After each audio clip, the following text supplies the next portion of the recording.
Hello students, welcome to the Pole Science of Class 12 Arts, and today we will begin with the basic concepts of foreign policy of India.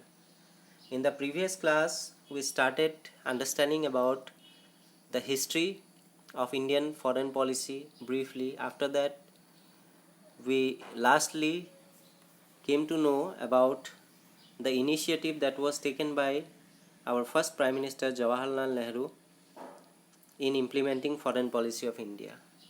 So today we will move ahead with the basic concepts of foreign policy of India, that what are the while implementing foreign policy of India, what are the points that are to be kept in mind. So let us proceed then. So the first concept of foreign policy of India is preservation of national interests. So while implementing or following the foreign policy of any country, the first and foremost thing that is needed is the preservation of national interest. That means we have to keep in mind, the leaders or the government have to keep in mind about the national interest. Whatever the policy is there, all the people should be kept in mind. So that's why it is called, rightly said, that preservation of national interest is required. After that, achievement of world peace. So while implementing foreign policy, or the concepts, while understanding the basic concepts of foreign policy, so what do you, if I ask you what do you mean by foreign policy, then these are the following points that needed to be kept in mind. First one is the preservation of national interest will come under foreign policy. After that, achievement of world peace. That means any country will not entertain the use of weapons, and they will encourage disarmament. That means as much as a country can, they should ignore the use of arms. After that, disarmament have been important objectives of India's foreign policy, and right from the starting, India is always giving much importance for the disarmament. That means India is always supporting that they will not use the nuclear weapons. So they are encouraging disarmament in that process. After that, fostering cordial relations with other countries, and along with not supporting the armament, they are also maintaining cordial relations with other countries. As they are independent, as we are the independent country, so India is cordially maintaining good relations with each and every country that they can. After that, solving conflicts by peaceful means. So whatever the conflicts and disputes are there, as we know that in order to clear or in order to diminish the conflicts and disputes, the only way that is left is to resolve the disputes and conflicts through peaceful talks and discussions. Other than that, no other solution is there, and in that process all the disputes and conflicts can be easily settled through the peaceful discussions and talks. So that's what India is following. After that, sovereignty and equality of all nations. So the number 6 point regarding concepts of foreign policy also implements that there should be a sovereignty and equality among all nations. All should be treated as equal, irrespective of their size. After that, independence of thought and action as per the principles of non-aligned movement or NAM. So regarding, they will follow all the principles or all the actions and thought that should be independent in nature, and that action and thought which should be independent in nature should be as per the principles of NAM. That means mutual cooperation should be there. They should settle disputes through peaceful discussions. No external interference should be there in any country's matter. They will cooperate with each other. So all these things should be maintained or should be implemented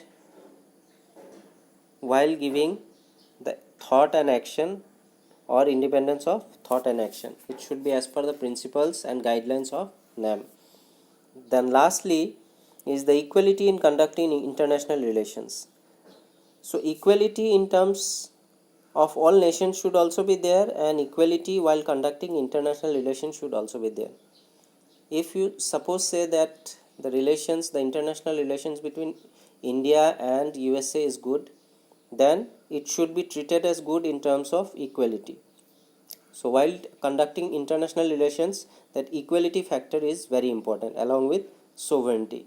So these are all the 8 points related to the basic concepts of foreign policy of India, starting from preservation of national interest, then achievement of world peace, then disarmament have been important objectives of India's foreign policy. That means India always have supported disarmament. Then maintaining good relations with other foreign countries or other outer countries. Then solving every conflicts and disputes through peaceful means, that means discussions. Then sovereignty and equality should be there for of all nations or for all nations, and independence of thought and action should be given, and that should be set according to the principles that are laid out according to the non-aligned movement. And last but not the least, equality in terms of conducting international relations. Whenever there is an international relations being conducted or maintained, there should be equality in every perspective. So, in order to understand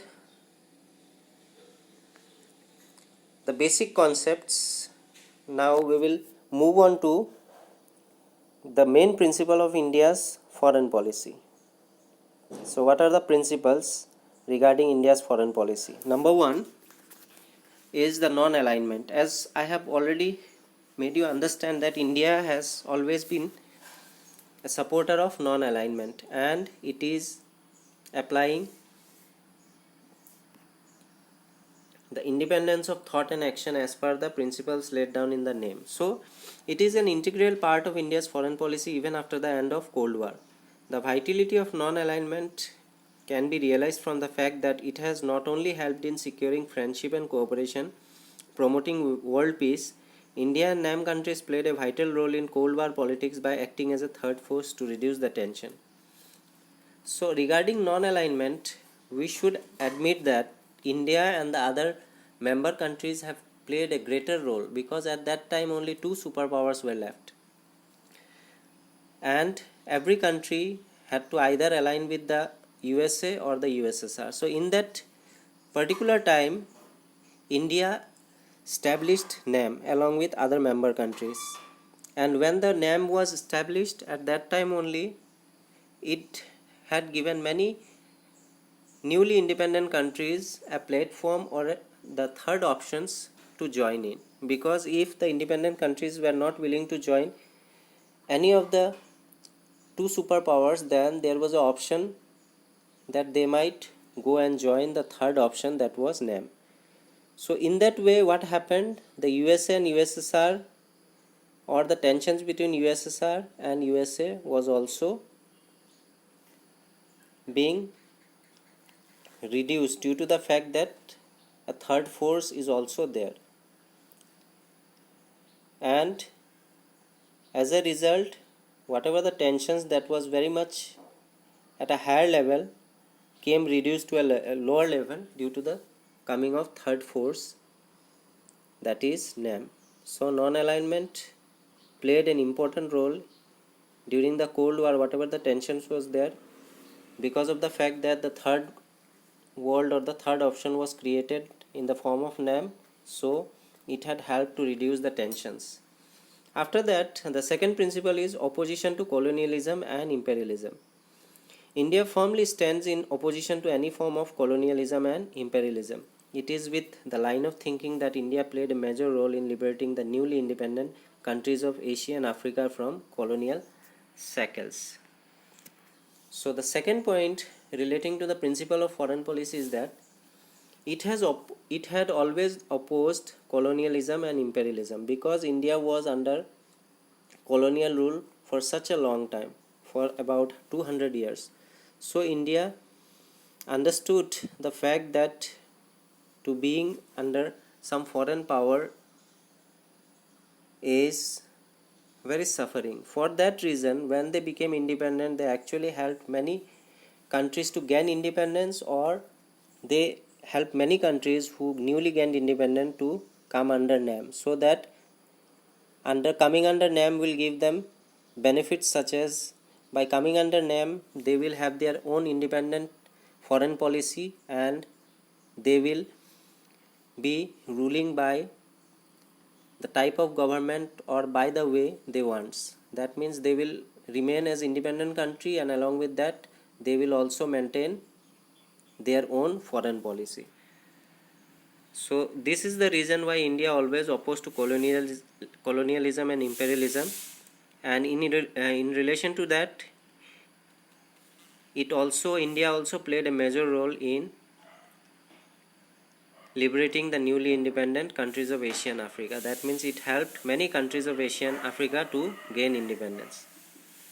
So with that, we have come to the end of today's topic, and I hope that whatever the points we have discussed today regarding the basic concepts of foreign policy and 2 points related to the principle of Indian foreign policy is now clear to you.